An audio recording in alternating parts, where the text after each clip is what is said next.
So who is this guy sitting up here? He's a husband, father, grandfather, business owner, veteran, and a study of constitutionalism.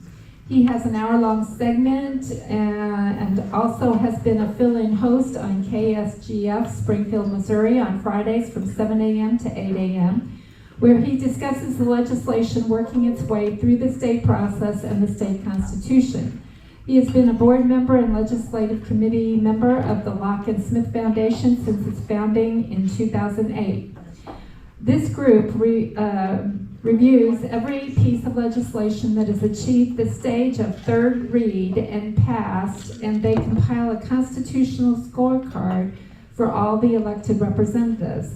The culmination of this work is awarding one state senator and one state representative a granite plaque.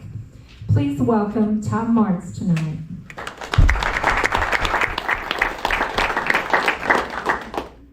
Okay, now can you hear me? Yes. I so hate talking into these things. What is an oath? Now, many of you in this room have taken one. I took one back in 1980, Uncle Sam. I swore to defend the United States of America against all enemies, foreign and domestic, and I know there was more to it than that. However, I thought it was important to introduce what an oath is, so you'll know when it is that they're being violated.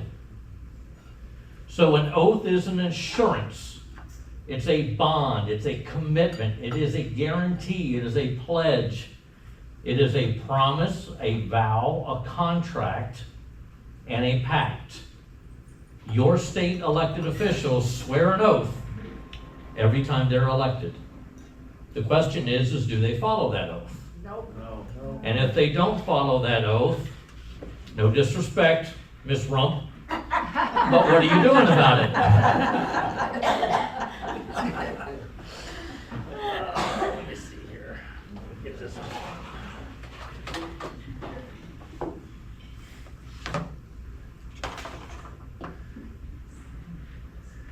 So first off, we have to define the words.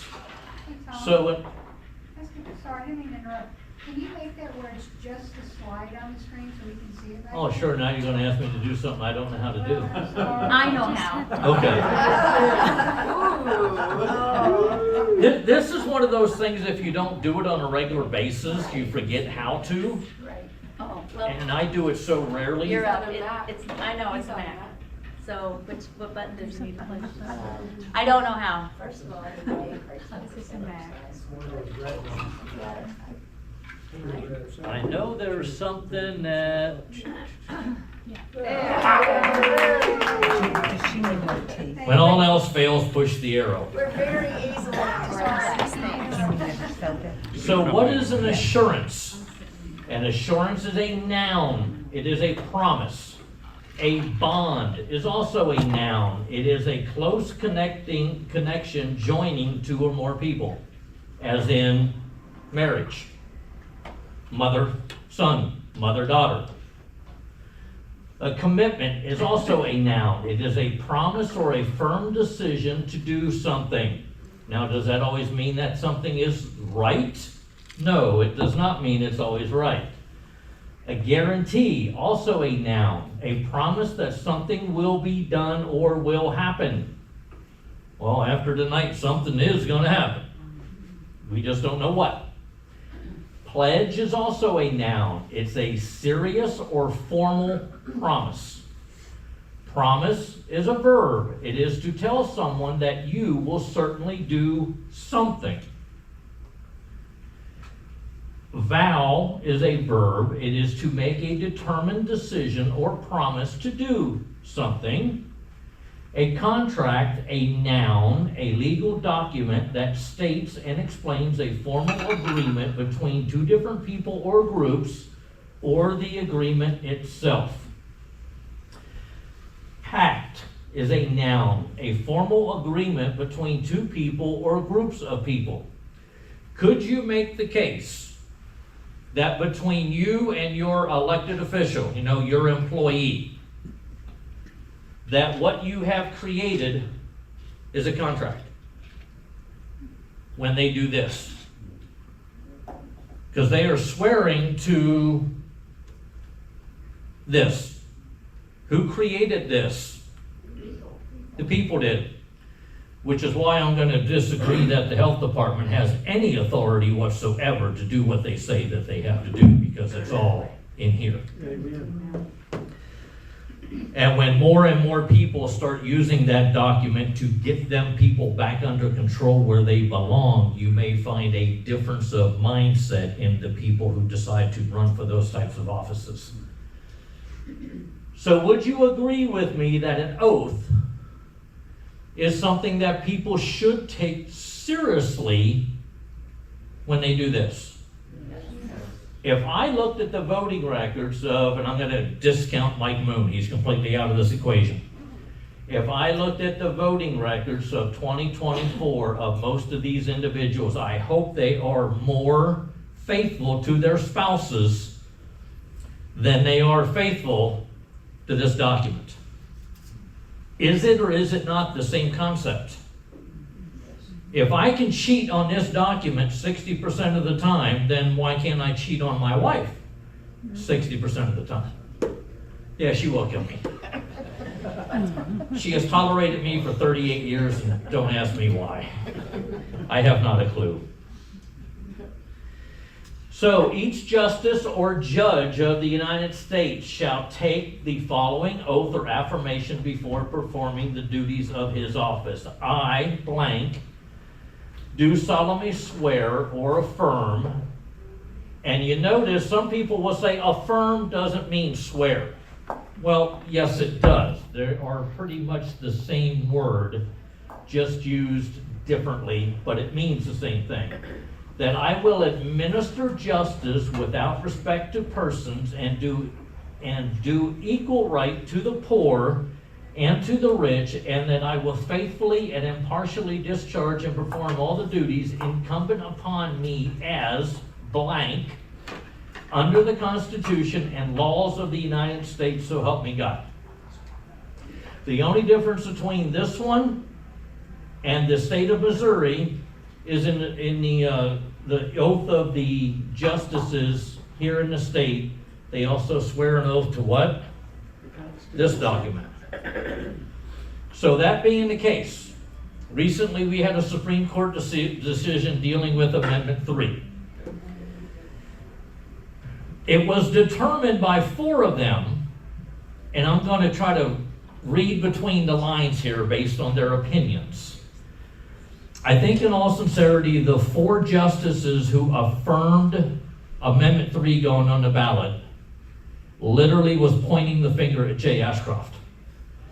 Based on the way they wrote their opinions, it is my opinion that they basically told Jay Ashcroft, had you done your job and denied certifying Amendment 3 at the very beginning, this wouldn't be an issue. But because it is now an issue, and because the people have been led to believe that Amendment 3 will be on the ballot, it is beholden to us to put it on the ballot. I don't agree with that decision. I don't agree with that opinion. It was a way for the justices to pass the buck downstream to the individual who in reality should have stopped it at the very beginning. So when these people take an oath, do you feel it's important that they know their job? Absolutely. If they don't know their job, should they be taking this oath? But yet, everybody on January, whatever that day is, will swear an oath in Jefferson City to follow this document. Discounting Mike Moon, who else in Jefferson City follows this document?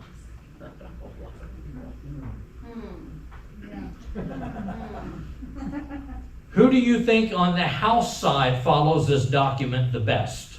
Smelting. Who? Smelting. No. Michael Davis. I didn't know him either. Matter of fact, I still don't know him. I know him as a name on a spreadsheet, that's it. But when it comes time to following the state constitution on the House side, He's not comparable to Mike when Mike was on the House side, but he's more comparable to like a Jeff Pogue when Jeff Pogue was on the House side. So he is a halfway decent rep. If somebody can get a hold of him and get him to understand what his oath is, and he would follow it. Key elements of an oath. You've got faithfulness. So the oath requires that the individual to faithfully execute their duties and responsibilities. I guess these are things in reality that every time that you see your state elected official, maybe print something like this out on a little piece of card about yay big and hand it to them and say, oh, by the way, while you're up there, these are the things that you must do. Constitutional allegiance, that one's right out the window, excluding Mike Moon. The oath obligates the individual to support and defend the Constitution of the United States and whatever state they are representing. Sadly, we don't have too many people in the state of Missouri, or any state that I'm aware of, that this is ironclad. The oath or affirmation. The oath can be taken as a solemn oath or as an affirmation, which is a promise without the use of sacred words.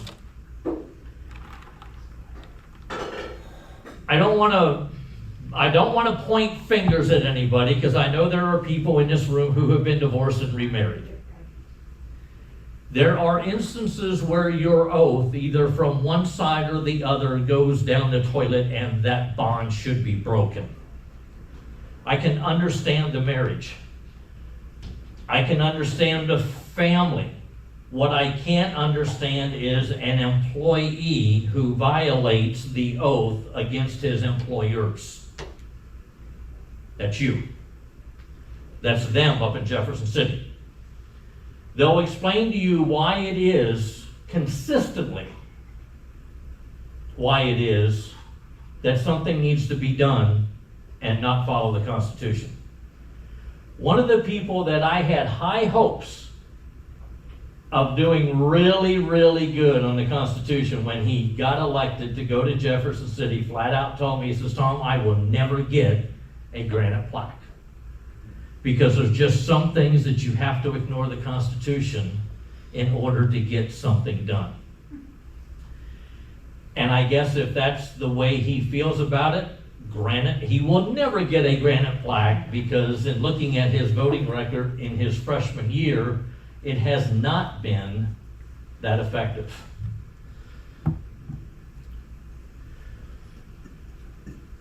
This one, I do solemnly swear or affirm that I will support and defend the Constitution of the United States against all enemies, foreign and domestic, that I will bear true faith and allegiance to the same, that I take this oath freely without any mental reservation or purpose of evasion, and that I will well and faithfully discharge the duties of the office on which I am about to enter, so help me God. How many of you have served in the military? That was your oath. When I got out in '84, it took me about till 1986 to realize that I did not understand my oath. And I took it as a 17-year-old, fully not understanding what it was I was getting into anyway. But the more research I've done, the more I've looked at this, the more I realized that I made a commitment to the people of this country that I would give my life for them if it came to that. But I was going to do so with enemies, both foreign and domestic. The domestic part, I was completely lax on. Didn't think there was anything such as a domestic enemy. Now we see that we got people breaking into people's houses to kill squirrels, raccoons. Yesterday I was at a polling location where the gentleman who was trying to I don't think he was trying to diffuse the situation. I think he was trying to instigate the situation, because the gentleman had a question on what appeared to him to be a not very well organized open polling location. So the undercover sheriff's officer's first thing was to grab a hold of the shirt, whip open the shirt and say, "I'm a cop and I'll arrest you." So there are some serious issues that we have. And until we get this under control, there's very little that we can do to deal with this issue. Now I'm not going to be able to get to my other one, am I?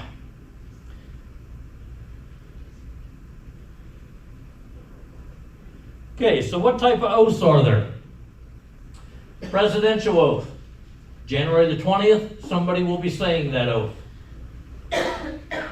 April 30th, 1789, George Washington took an oath of office. It was 35 words long. The debate has raged over who was the first president to add "So help me God" at the end. Was a tradition which most presidents, including President Obama, have followed. So just like the dollar bill did not say "In God We Trust" at the very beginning, nor did the pledge say "Under God" at the very beginning, at some point in time, "So help me God," it got put into the Constitution. We have a coronation oath. This is for kings and queens. It's been roughly the same for over 1,000 years. It is part of ceremony. And part of what I have witnessed in the 15, 20 years that I've been following the political scene, ceremony is what exactly our oath in Jefferson City has become. No matter which house it's taken in.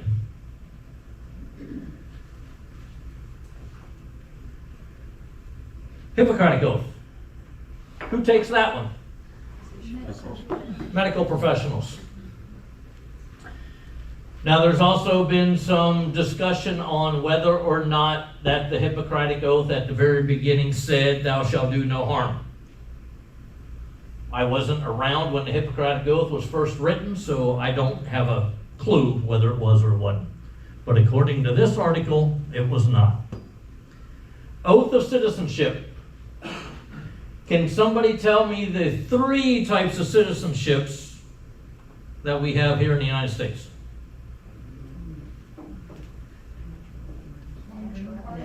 Natural born, or I should say birthright. I won't say natural born.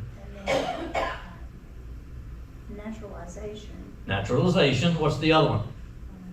See, I didn't either. Amendment 6 got me on this one. It's changing all to only citizens can vote. To which I, on many occasions, said that there's only 2 types of citizens. There's natural, birthright, and then there's those who are naturalized. The one that I wasn't thinking about is the one that's created legislatively, like for the people of Puerto Rico.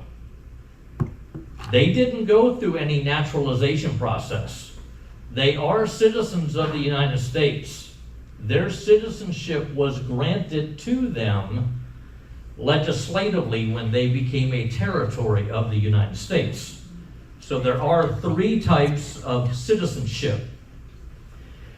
Now that amendment, as it is written, realistically doesn't prevent non-citizens from voting. Because nowhere in that constitutional amendment does it even list what a citizen is. So in order for it to say only citizens vote, well, then it's going to be however citizens is defined legislatively. Giving evidence in court. I swear to tell the truth, the whole truth, nothing but the truth, so help me God. And if this offends anybody in here, I'm sorry, but unless you're a police officer, it does not apply to you. If you're in law enforcement, that oath is out the window. You can do whatever it is that you want to do while you're on that stand. You as an individual, however, when you swear that oath, are subject to perjury, should you lie in court.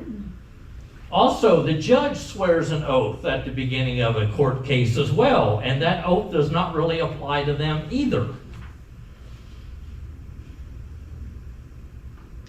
Why not?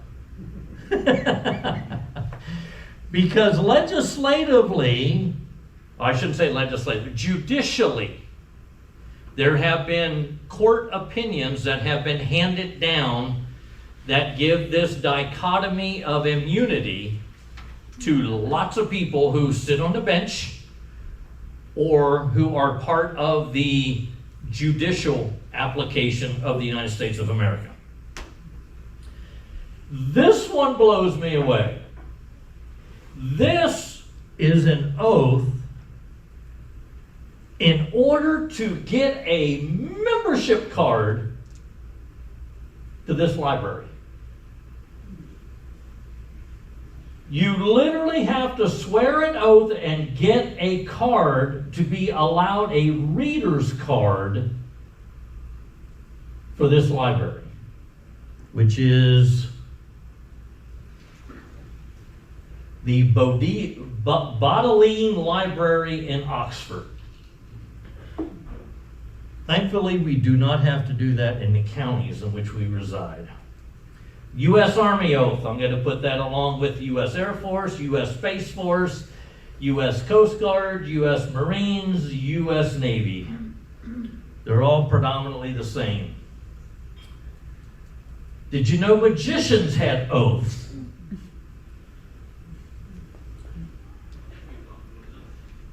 A magician's oath upholds the illusions by ensuring magicians do not reveal the secrets behind their tricks.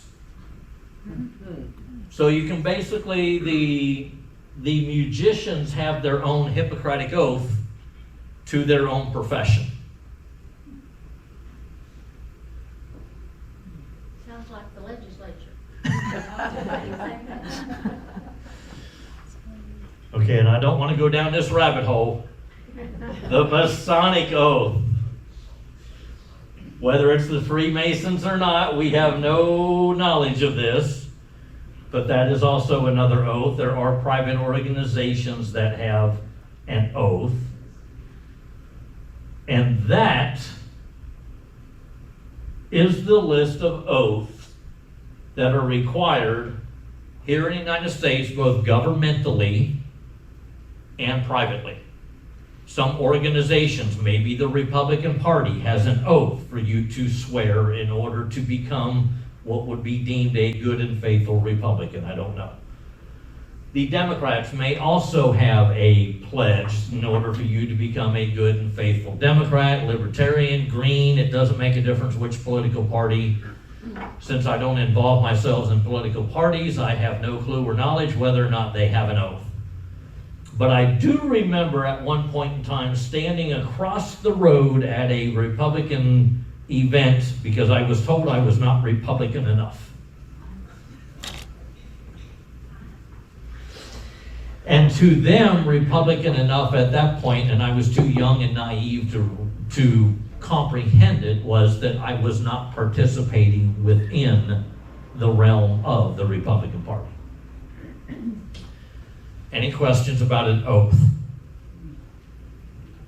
Now, there is an individual in this room that I think could do a really good discussion, and I hope you guys have it, on what is called the maxims of the oath.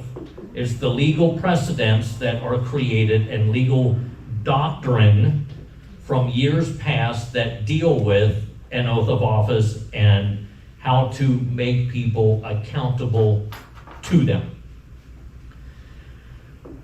I didn't want to go down that rabbit hole this evening. I hope this group will open themselves up to that discussion. And the individual who I'm speaking of knows who she is, but I think it is a really good discussion that could be had.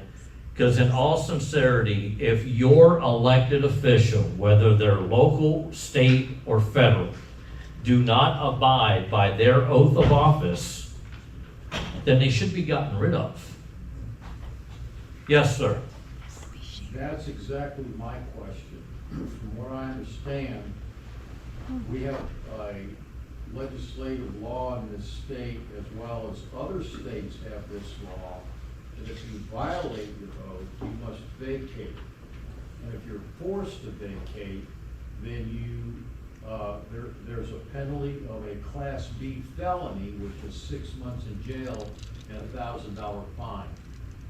I want somebody to tell me I'm wrong, but that's what I've read. Another oath is the Council of Cape Girardeau, who they bastardize that thing every time they meet.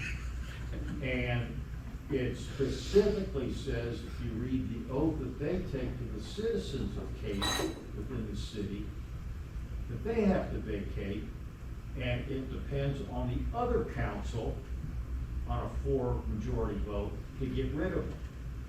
But they're all committing nepotism, cronyism, favoritism, fraud, discrimination. And I'm not gonna name names, but I have paid. Oh, come on, you can name names.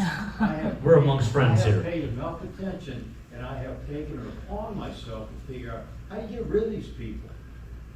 So my question to you, sir, is, do you have to hire an attorney, a constitutional attorney? How do you hold these people accountable to the law? Do you mind if I tell you about my 2-year rabbit hole excursion down the constitutional law? I really thought, and my wife is the one who brought this up. She said, you're sitting here talking about the Constitution all the time, but nobody's going to take you seriously unless you have a legal degree. In other words, you're a jurisprudence, you can say, I'm a constitutional law attorney. So I took 2 years of law school, constitutional law. What I determined was, and granted, I knew this long before 2 years, but I was hoping that I could just continue to prod along to get to the point where I could get that piece of paper with the bar number on it and say that I'm an attorney. After 2 years, I had had enough. Everything that I was writing, I was using the basis of the letters of the framers of the Constitution as my documentation to show how it is that certain Supreme Court opinions and judicial opinions were off kilter. Only to be told, well, Mr. Martz, that's not the way the system works. The system works in a manner where whoever the last person wearing a black robe says something about it, that's the way it reads. Which we figured out that it's not the case because Roe v. Wade was overturned. We hear it all the time. So it's not the last judge, it just so happens to be the next judge in line who determines. And it's a narrow field, so you don't want to go, unless you're at the highest office, which Supreme Court is, you don't want to go ticking off the underlings or your level counterparts by overruling them. And it happened just recently on Amendment 3. Justice Limbaugh wrote a great opinion piece, laid it all out in a manner that a 6th grader could read and understand. So it was basically appealed, and it went to where? The next higher court. And the next higher court basically said, sit down, son, you don't know what you're talking about. We get to determine what this says, how it is, and whether or not it gets to be put on the ballot. So you're fighting a system that has been adjudicated and created to where you don't dare go against the justice who ruled, whether or not you agree or disagree with them. It's almost like creating a tiff in a locker room for a football team. There's only 53 players. You don't dare call out the wide receiver for dropping the ball in the end zone and not scoring a touchdown, because you will get pounded on by the other 51 players. You don't call them out. And I think in all sincerity, that's what happens in our judicial system. We don't have justices that read this any longer.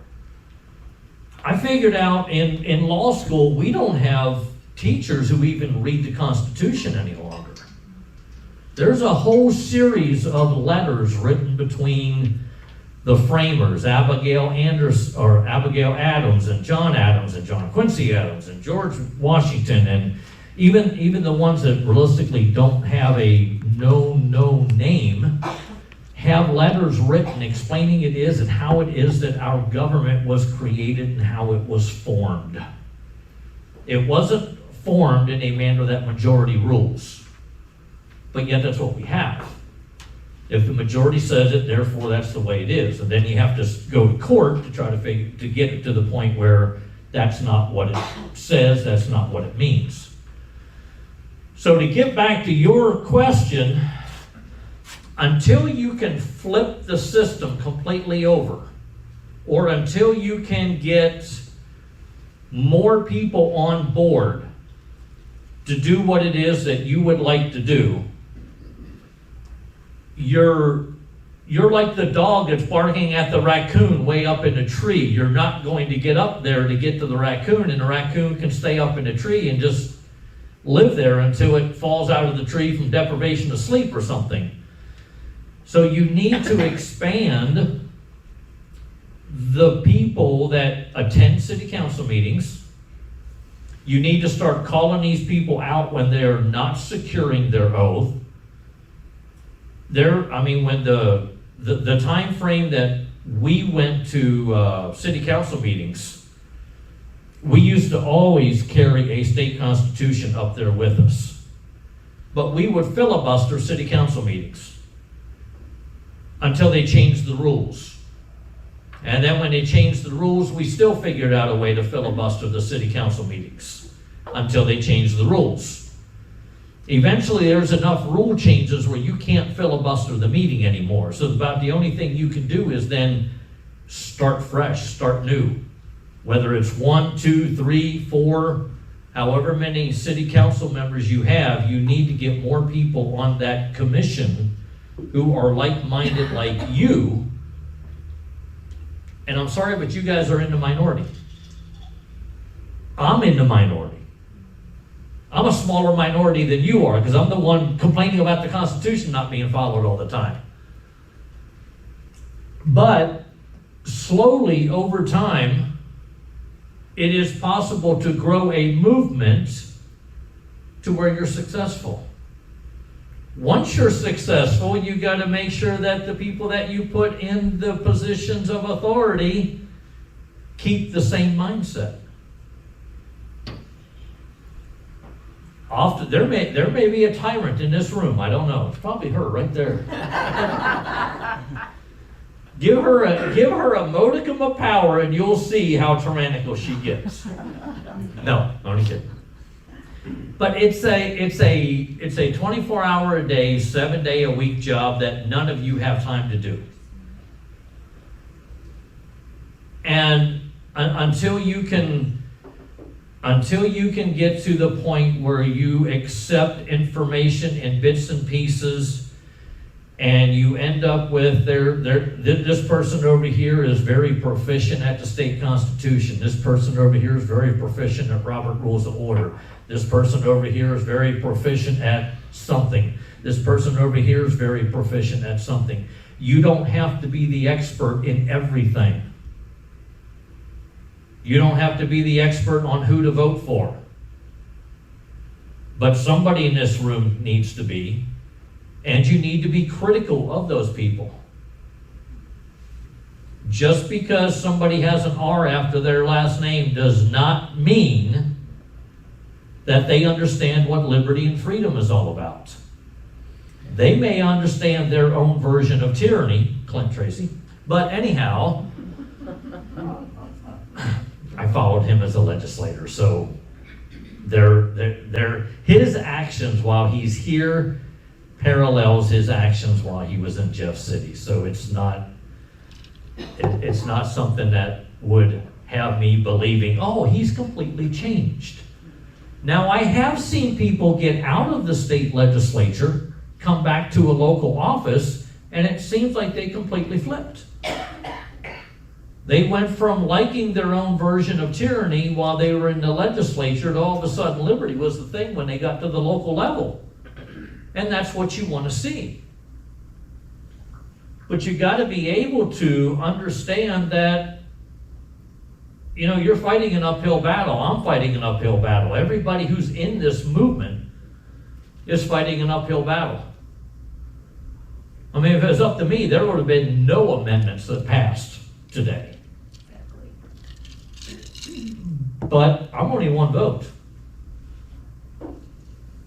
And I know there may be people in this room who disagree with me that all of them should have been voted no upon. That's an argument for another day. You're wrong, but that's an argument for another day.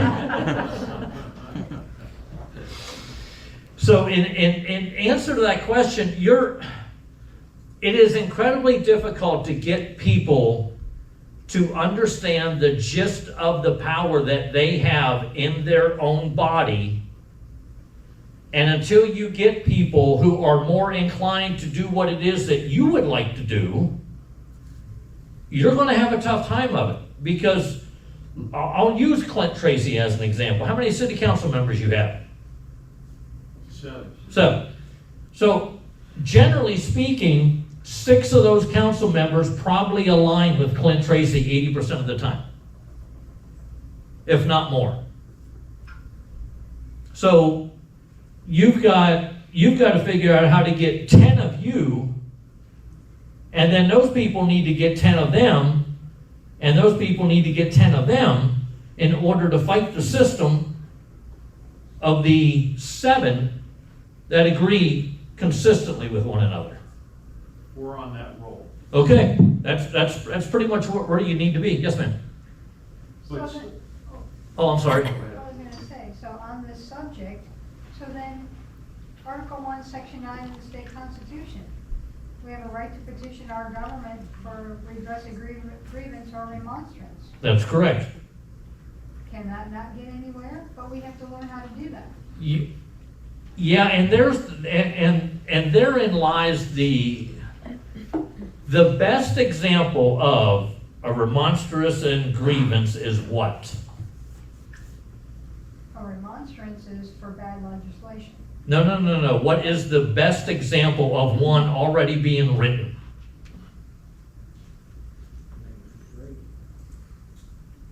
I know there was one written for the library form. How about the Declaration of Independence? Oh, okay. Didn't think about that one, yeah. So in reality, if you change one word, and yes, I've seen this done, if you change one word in the original Declaration of Independence, you have the United States government. If you think about what the Declaration of Independence says, most people haven't read the Declaration of Independence since 6th grade.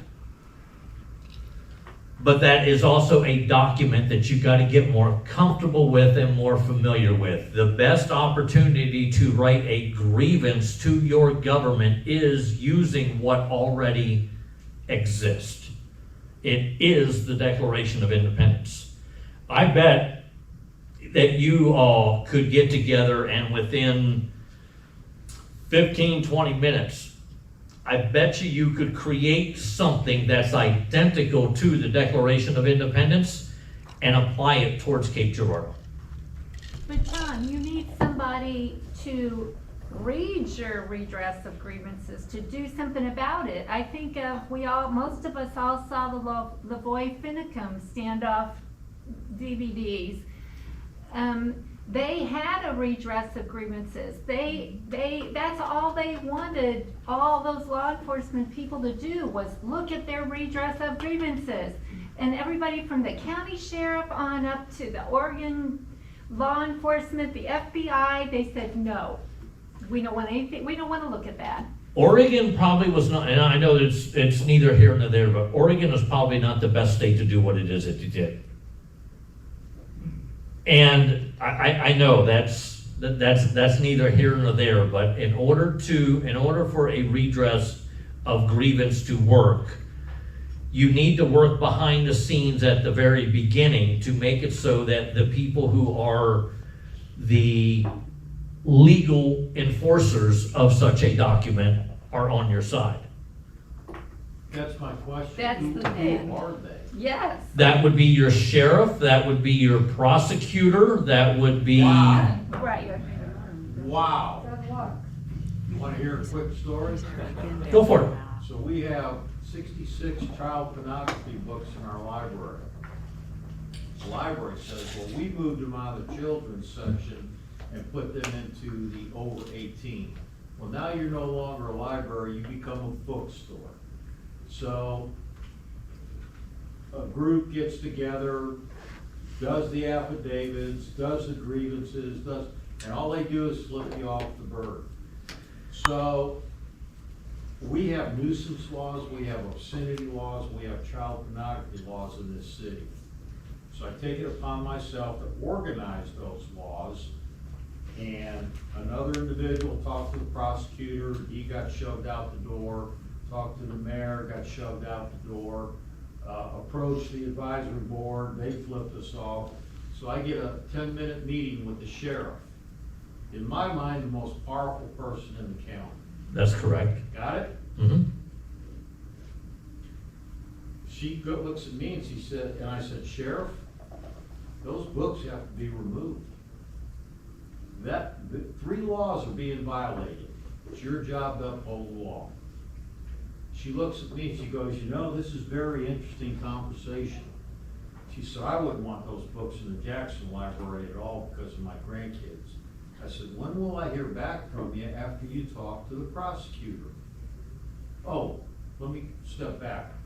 And so I say, Mark Welfer, the prosecutor, made the comment, well, I just can't go remove a whole library board What? and the director. How is your library board appointed? I mean, how is it? The advisory board from the city Yeah. council. No, Oh. commissioner. Do you put names in that are recommended, or does city council do that? You get to apply. Okay. If you want to be on, and they get to pick and choose their buddies. Exactly, because I applied for a committee in Perryville, and since I'm one of the grassroots people, I'm not good enough. Well, everybody knows you're a troublemaker. So anyway, I said, Sheriff, all he has to do is go in there with your deputies, remove those books, lock the doors, call Clint Tracy, the county commissioner, and say you have to replace a whole new library board and a library director. It's that simple. She goes, I'll get back to you in 2 weeks. That was 13 months ago. Yeah, I was waiting for that kicker. Now, she was here last week, and I sat back there and bit my tongue because I didn't want to start a public ruckus or embarrass her publicly. So I shut the hell up. But I think she. Why? This group. Well, because I just, that one right there. Oh, how rude. This is her group, so I would have so loved to watch that video on YouTube. So I was polite, and I let it go. But I'm telling you. Should actually done it. Oh, so then my next step is the Attorney General after the sheriff. Correct. Well, guess who threw the Attorney General a fundraising party in Cape Girardeau? All the elected official criminals, including the sheriff, prosecutor, the council, the whole 9 yards. So we're stuck in a quagmire of nepotism, the whole 9 yards here, and it doesn't matter how much you bitch, they just flick you away. So my original question to you is, do you need a constitutional attorney that lives 300 miles or 5 states away so they're not absorbed into the group to stand up for you and us? How far and how willing are you to take this? Well, I'm not gonna I want to know I'm not before I gonna make a spend whole lot of suggestion. money out of my pocket. Okay, well, there probably wouldn't be any money. There would be a lot of listening to previously litigated cases from an organization called, and you can write this down, the Institute for Justice. If you're not familiar with the Institute for Justice is a legal foundation of a bunch of lawyers who fight for people's rights. They do it for property, they do it in other scenarios too. And another thing I've noticed, and this is the part of problem of being such a large state, Cape is not the only one with this problem. No, I get it. But these organizations want to remain, and I'm not saying you're this way, and I'm not saying they're that way, but it seems like these organizations want to remain separate from one another with no communication with one another to figure out what's working and what's not working. If Andrew Bailey's office had 1,700 pitchfork-carrying parents descend upon his office, how do you think that would look? Maybe not the pitchfork, but we don't communicate. We don't communicate with one another with like-minded groups. We kind of shy away from. There's a gentleman who does the Common Denominator Network on, I think it's Tuesday night or Wednesday night on Rumble. He was arrested and thrown in jail because of his bantering and badgering of the Cameron School District in the porn books that were in the library. Now, they found another reason to have him thrown in jail. It wasn't about the libraries. But he's got, so far, I think he's got one of the best cases I've seen where if he doesn't own the Cameron School Board and doesn't own the 2 police officers that arrested him and lied on official forms to arrest him, then the system is so corrupt that it can't be saved. This is Cameron, Missouri. This is Cameron, Missouri. Is it Cameron or Camden? Cameron. Cameron. Cameron. It's up north of Kansas City. It's up by Lake Viking. 6 hours. It's on Highway 36, I believe. Yes. But when these organizations bond and come together, I just wish there was some sort of a network where everybody could go, hey, I'm all about the Constitution. Okay, well, this is the group that you need to go to. Oh, I'm all about the school district. I want to make changes to the school district. Okay, well, this is the group that you should go into, share your ideas, make it so that, and of course you don't want to open the group up to just any Tom, Dick, and Harry, because you don't know who's coming into the group. But if you've got a group, let's say Cameron, and Cameron then reaches out to Cape, and then Cape will reach out to Jackson, and Jackson then reaches out to whoever, and eventually all these little groups have these little subgroups together, and you can work it to the point where you get 1,600 people that descend upon Andrew Bailey's office. He's not going to be able to go, oh, it's no big deal, don't worry about it. Tom, Or the state legislatures, or legislators. I think one of the issues, particularly here in the library situation, there really was a great deal of support. Can't hear you. He said there really was a great deal of support at the library for taking action against the pornography in the children's departments or sections of the library. But you know who was not there? Anybody? No, the parents. There were no parents there. And there are no parents at the school board meetings. They're not involved. It's us old grand folks. And my daughter doesn't mind me being involved, but she doesn't have time to do it. So until the parents get involved, I'm afraid our credibility with anything to do with the children is pretty much shot, really. I'm not directing this towards you. Oh, why not? Nor am I directing it towards your daughter. However, I think in all sincerity, we need to look ourselves in the mirror and say, do I really not have time? Or am I choosing not to have the time? You know, it would have been easier for me to stay in Springfield this morning instead of drive over here in a convertible that leaks. But sometimes people will make every excuse in the book not to get involved. They want to complain about it. They don't want to do nothing about it. I have a lot of these people who I watch from afar, and I got to plead ignorance. I've never been to a school board meeting. We home educated. I was the school board. Whatever the wife said went. School board meeting over. That's the way it worked. But we both participated in educating our kids. My fear is, and I've watched it for the last 20 years, the school system has become a babysitter for parents and nothing more. They drop their kids off at school at 7:30, 8 o'clock, 7 o'clock, whatever it is. They pick them back up from 2:30 to 4 o'clock. And they have not a clue of what they're being taught in school. They have not a clue of what books they got in their backpack. They have not a clue of what their homework assignments are.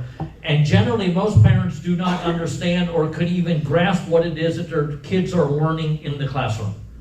COVID was a godsend in reality. All of a sudden, the parents went, wow, you're teaching that stuff to my kids. But you know what? COVID's gone, pretty much. So now we're back to square one again, where parents are just dropping their kids off at school. Not all, but I would say it's a large percentage. When I was a kid, there were PTA meetings. There still are. And when there was a PTA meeting, by golly, half the freaking block after block after block after block, they were sitting there at the PTA meeting. And what I've noticed in that time frame is that the school board pretty much did what it was that the PTA people said was going to happen. Now the school boards pretty much do what it is that the superintendent says is going to happen. So if it means that you have to replace your entire school board, replace them. Just because they're your neighbor does not mean that they're good folk. Tom, taking this general back to community boards again, away from, or including school boards, but health boards and library boards and all that, these boards know that they can outweight the citizens. Yeah. Oh, sure, we'll get 100 people to that library meeting, to the health board meeting, but they know if they just wait long enough, everybody goes their own way, and they got their way. We don't have a hammer. Well, trust me, I can relate, because I got tired of attending city council meetings. We need a hammer. The city council knew eventually that the 10 of us that attended every city council meeting would eventually get tired and stop attending. Because we could not, and I'm not too sure about Kate, but we've got 3 colleges in Springfield. So we're already predominantly sitting left of center. For everyone who told me when I came back to Missouri it would be a godsend for me because they believed what I believed politically, it took me all of 3 days to call them on the phone and say, what part of Missouri were you talking about? Because it's not where I'm at. And as I travel the state doing what it is that I do as a business, you know, I've noticed there's no what I would consider, of course it could be my definition, there's no conservative pockets of Missouri that the people and the government are in tune with one another. Right. That's predominantly, I think that's the way it was back in the 70s and the 80s when I was a kid. You know, you didn't go to a school board meeting that there weren't 100 parents at. Matter of fact, when it was parent-teacher conferences and you were walking behind your mom and dad, you only hoped that the teacher didn't say what it is that she was going to say, because you knew that you were going to get a spanking when you got back out to the car. My parents actually told the teacher that. I was one of 6 kids. They went and met each one of the teachers and they said, if my kid gets in trouble in school, you tell me, and they're going to get in trouble when they get home too. So you have to multiply yourself. You're one person, but you need to create 2. Those 2 people need to create 4.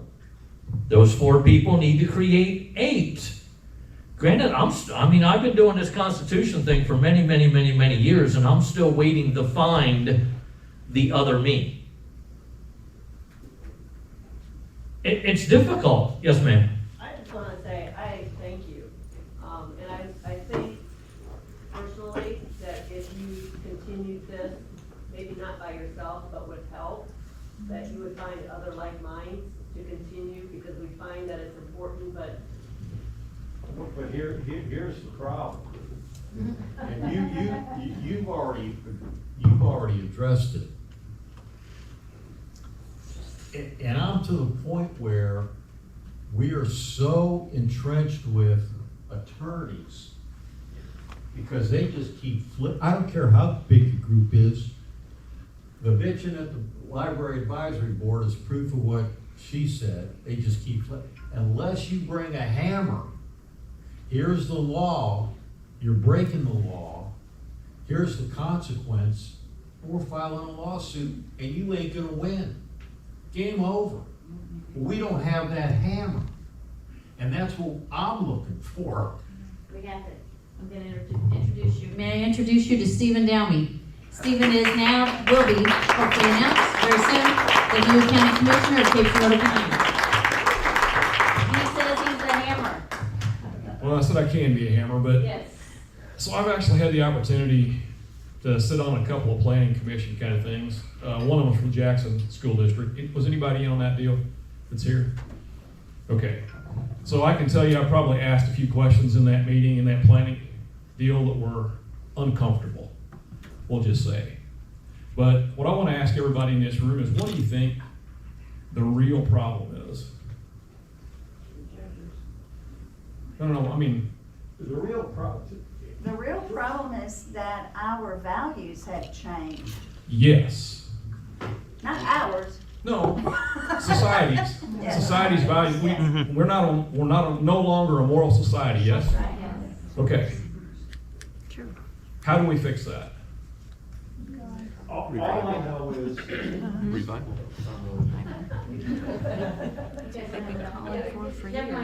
Now that he's out of his comfort zone, let him go.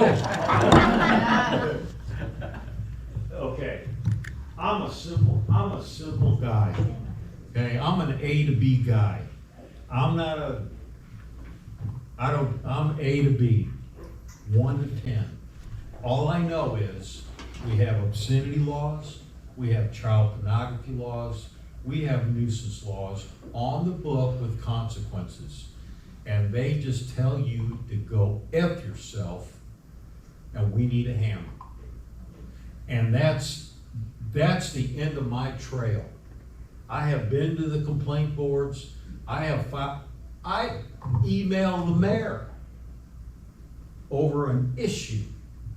And I said, congratulations, you are now the mayor of the most corrupt city in the state of Missouri.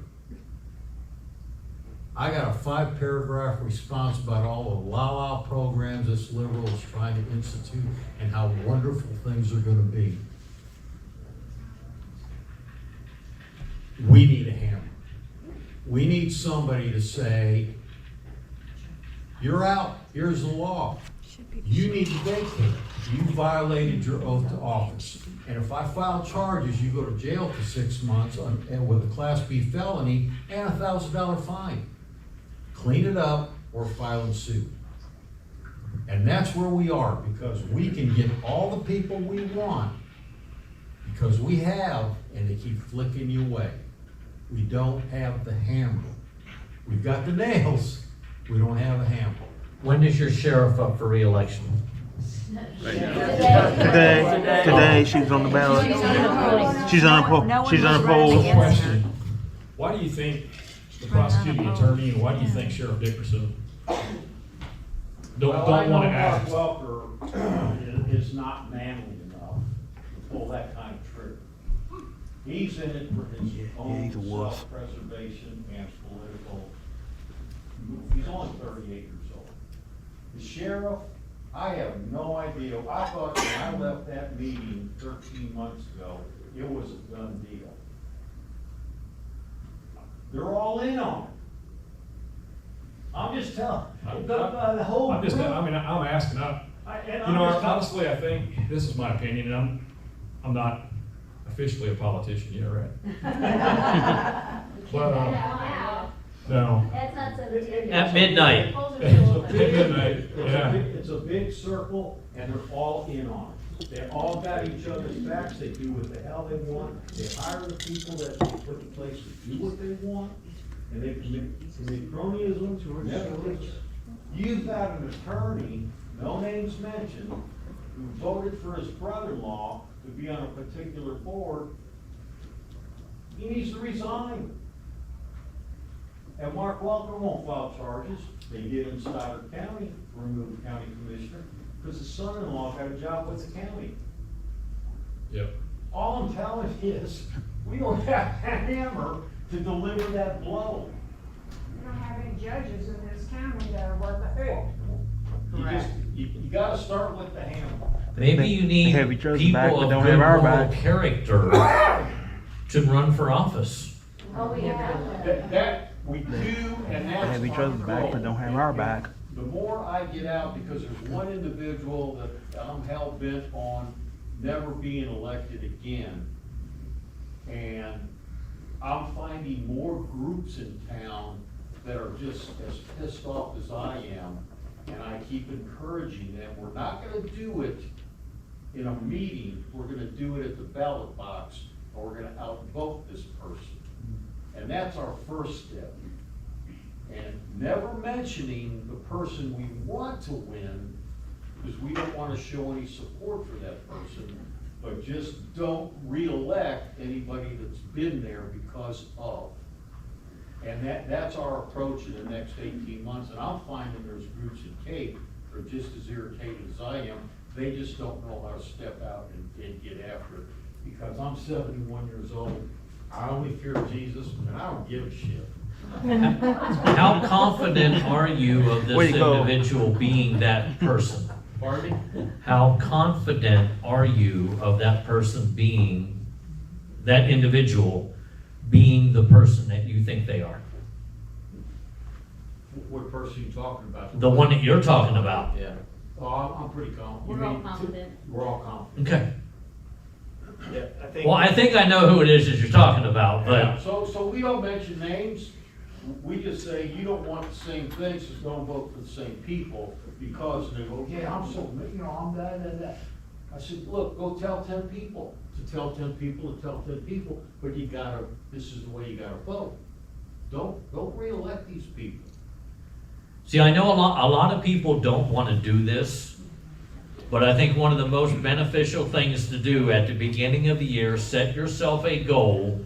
I'm going to put $2, $3, $4, maybe $5 aside every single week. And then during the year, I am going to find that one lone individual, It's an animal. or it could be two individuals, who are so rock solid in their belief that the government needs to come under control, that I can present to them, and I will work for and with them to get them elected. But I'll also present to them a check for, let's say, $125. You know, as a person who's run for city council and who's also run for a state rep office, one of the coolest things I've ever had happen to me was I was at a Price Cutter grocery store, and this gentleman comes up and he says to me, look, you don't know who I am, but I appreciate everything it is that you do on Monday night at city council meetings, and turned around and walked out the door. And the lady ringing up my grocery was like, who was that? I have not a clue. She said, what do you do every other Monday night? I said, well, we go to city council meetings and we try to bring the government of the city of Springfield back under the control of the people, instead of them going off on this tangent that they can do anything that they want to do because they think they have the authority to do it. And apparently this guy watches stuff online, which it's great that he watches online, but why isn't his butt in the city council chamber? It takes numbers in mass to change a political ideology. Yep. And until you get that number in mass, Consistently. consistently, what I have noticed, the main city of Springfield one day decided to do something stupid with firearms. There must have been 3,000 people at that city council meeting. There was 4 different rooms opened up to allow the overflow. As soon as city council said, we're gonna put this item on hold, those 3,000 people just split. You can't be a one-issue individual. Or if you are a one-issue individual, then every time that issue comes up, then you should be there when that issue is being spoken about. If you are the one, if you're the ringleader, and I don't know if you want that title. No. see, that's also the problem. Do you have a ringleader or a person who Well, I'm not gonna stand on any box in town, but I do go to coffee shops, I do meet with people, and I do sway that conversation that way. So who do people go to if they want to know about something in Cape with what goes on in the library? Is that you? No, there's another group at the library, I just joined the library group. Okay. But I took it upon myself to give cause to that group and take it to the particular channels who have the authority to walk in and get rid of those books, and nobody will do it. Now, I can't explain, you can't explain, but somebody with authority, judicial authority, can say, they gotta go. There's precedence in this town for removing pornography in a bookstore. And when that library takes it from the children's section to the 18 and over section, they become a bookstore. The sheriff won't do a damn thing about it. Well, I can't give you my opinion because it'll get thrown off of YouTube. So, but I think there are things that need to be done. It's just not going to be pretty. I'm to the point where I believe that the final solution is to damage the budget. So moral, they're all trying to bring money to Cape. They're all trying to find money from the state. And if you can deduce and take things away from the budget that would be spent in this area and start to punish them with money, you'll have the control you're looking for. And that was my plan, if I was elected, was to utilize the budget against them to make sure that they snapped in, or when it comes to the library and things like that. As I was harnessing my inner tyrant there, gonna yield it on them or willed it on them. So, but yes, that I think that's the only strategy going forward. That's the only thing they respond to is money. And so if you cut the money and you show them that projects aren't being done, projects aren't going forward, that they have to respond. They have to fold. And so to me, the answer is utilizing the budget and the spending that goes on in this area against them to get them to submit. Large. What's that? That's too large. But that is a Senate seat. That is a House Rep seat. That is achievable. I would think the people that you elected, regardless of the shade of color that they are, would uphold the law. Right. No, you would think so. Nobody's upholding the law, and that's the aggravating part. Well, the head law enforcement official of the county is your sheriff. And the sheriff has not gotten back to me. And the fact that your sheriff is ignoring what is happening right in front of her face does say a lot about there you go. your sheriff. And that's the aggravating part. and there's penalties for. I have one just like her in Greene County. Do you know a gentleman by the name of Joey Kyle? Yes. I coached him in high school. He used to be the sheriff in Christian County. So, But if he is newly elected and he is willing to partake in getting that ball rolling, there also needs to be people involved when he starts to get that ball rolling Yes. to be able to back him up. Well, he's got the people, they just have to reconvene, that's all. I think Stephen's point was well taken, and that is, a survey in 2019, which I brought out in the presentation that I gave that Wednesday night, that our youth, and which are now young adults, because this was 2019, they are willing to vote socialist. Yeah. So it is a cultural issue and it's intentional. So as Stephen moves into his position, for example, I'm just carving that out. It's not the whole picture, it's part of the picture. As you move in and you show yourself to be like Mike Moon, you will have a following and people will get behind you. It is a values, attitudes, and beliefs issue. It is a Judeo-Christian values that we must get back to, which is also the values of our Constitution. And if one person like Stephen in a big role, easily seen position, can stand strong with a spine and say, this is why I am not voting. You may not win because look how many you're up against, but to speak it in a public way, I think that our community will hear it and see it and get behind you and expect the same from others. You know, really do. Thank you, Stephen, for standing strong. I was just, I'm on the Central Committee, and someone said, they were complaining about something and said, I think we should do something. I said, our Central Committee has a resolution subcommittee, and we could say, if you feel strongly about this, we could say by resolution that our Republican Central Committee either supports or doesn't support this particular issue. Take it up and make it known. Put it in the paper. Send it to the city council. Send it to the county commission. That's where we stand as a Republican Central Committee. And it's according to our platform. We didn't make it up. It is what the platform supports. So we will support you. We will support you. Many of you already have. So Yes. I appreciate that. But so, number one, I agree with Jacob, right? I mean, money talks. You start cutting budgets, people pay attention. But I honestly think, this is my perception, and I could be wrong, that we've got a lot of people that are elected, and maybe they have those values, but when it really comes time to stand, they get a little weak-kneed.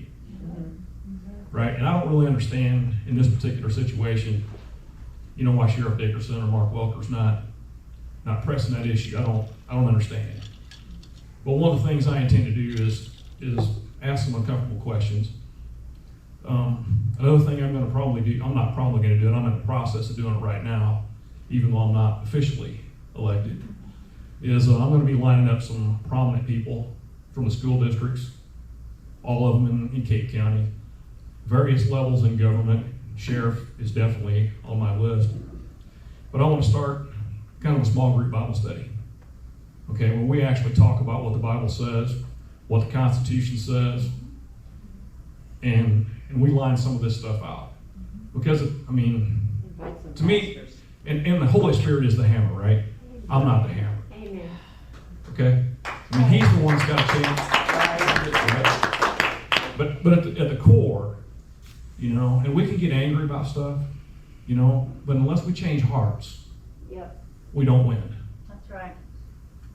And so I'm going to be about changing hearts. You guys need to ladies, gentlemen, put me on your prayer list, okay? And I mean that seriously. Because I'm going to need wisdom. I'm gonna need the right words to say, I'm gonna need the right questions to ask. But I promise you, I'm gonna do that. Well, good for you. Thank you, Stephen. All right, Tom, take it back. I'm done unless anyone, well, actually, there was a question back here, the lady Donna, straight did you have a back. question? Oh, okay. And one more thing, I mean, Jim, I appreciate all you say.